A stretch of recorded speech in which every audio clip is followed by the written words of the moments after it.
We're mainly olive producers and almond producers. These are the main two crops that our farmers produce and export through fair trade channels. They are distributed in village-based cooperatives organized in the Palestine Fair Trade Association.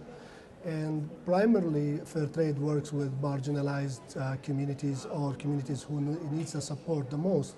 And it was relevant in Palestine simply because the conditions, the political instability is a marginalization effect on the farmers, whether it's land access or farm access or access to markets or access to water resources for farming purposes. Of course, this comes now in an added challenge to the farmers is climate change, and how is that impacting the farmers and providing further marginalization or further obstacles in farmers face to sustain their livelihoods from their farming practice. I mean, what are the measures? What are specifically? What are the issues? What are the difficulties created by climate change for the farmers in Palestine? Well, primarily for olive farmers, there are two major issues that come from climate change. Extremely hot temperatures in the summer months are causing about 50% of the olives on the olive trees to drop between the months of June through the months of September.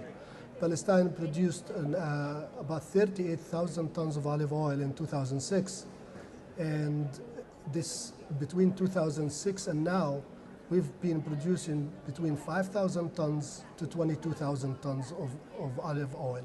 So that's more than 50% drop on average of our crop, and that's very severe impact on the small farmer's family.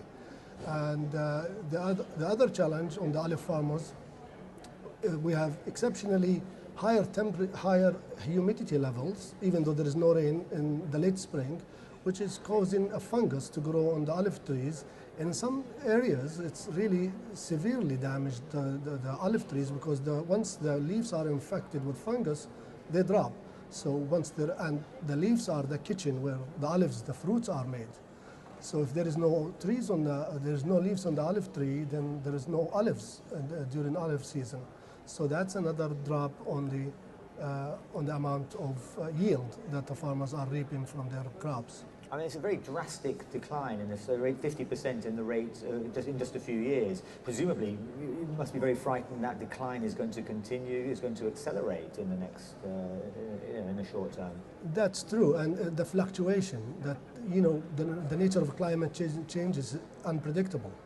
Like we have what we call now it's okay harvest, which is 22,000 tons approximately this year, 20 to 22,000 tons.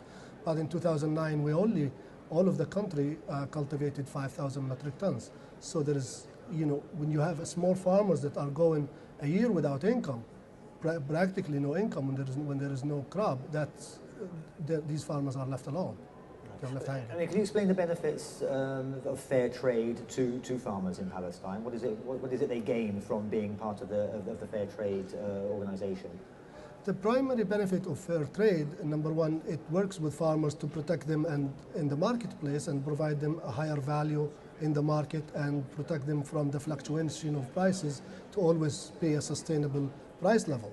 But here, it's with respect to the climate change issue, the benefit is primarily that they are working with a sustainable trade model and a channel where the trade will not abandon them, but rather to their benefit.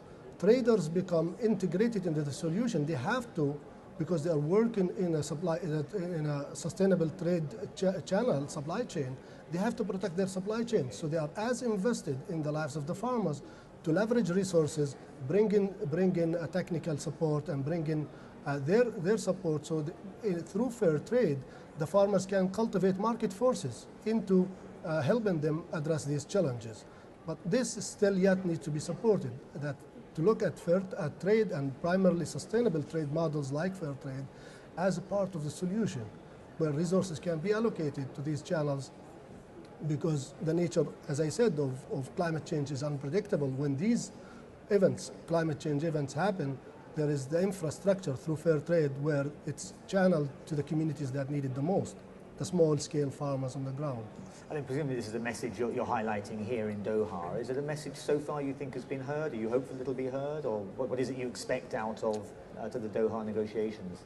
We're hopeful for it to be heard, that there are existing channels that reaches to those communities who need it the most. And we would like, we are pushing for resources to be allocated for those channels, where not only just talk about green climate fund and not really actually put money in it, and also channel it to the communities who need it the most. I think one of the most vulnerable in the climate change are the small farmers around the world, in the developing world, and they're the most in need of support. And sustainable trade is a vehicle through which this support can be most effective, because it's directly going to be invested in protecting small farmers who are part of a supply chain.